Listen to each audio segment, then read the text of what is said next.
Mga babae, sira ulo! Kala dito, galit agad! Yung nakakita dito ang babae, galit agad! Inis kayo agad! Ay! Alam nyo kasi, boys, dito, tinuod niya sa mga Bisaya, dara. Totoo to. Ang mga babae, daot diri, may daot diri. Kabalo mo, anak. Kabalo mo, pinakauna. Mukalit lang nagkasuko. Bisag wala kay sala, ginabuhat. Ngitan ka na. Sira ulo ka no? Babae man. Sira ulo yan. Kahit wala kang ginagawang masama, nagagalit agad. Oh my God. Eh, syempre, si Boy, ayaw naman na lumaki yung away. Eh, kami mga lalaki, medyo, alam mo na, ano kami, tawag na ito, mapagmahal kami.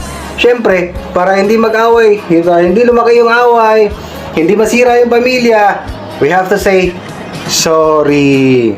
Sorry ba, di ba, boys? Laban mo, kaya tuwan eh. Mag-sorry mi dayon sa mga babae, bisag wala mi sala ginabuhat. Ang mga babae, apti kayo. Sira aga ni ulo no, daot na sila gusto. Tanawa na, kaya nag-sorry ka. Mingon dahil sila nga. Awa, naadyo dahil kay sala, kay nag-sorry ka. Ano na? Dapat kay kinakutang ka niya. Siraw yan, hungong.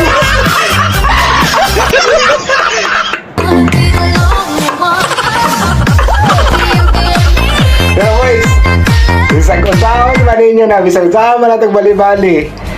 Girls ha, bisag usawan man bali-bali sa mga lalaki. Kanang sira ulo nga babae, balik-balikan gyapon ninyo na, kay palangga ninyo na. Kamalubog ko sa karason, nga nung sige mo balik-balik, bisag sira ulo yan. Ano? Kasi, kanang bayhana, mora na nga babae, ang nagapagay sa imong ulo.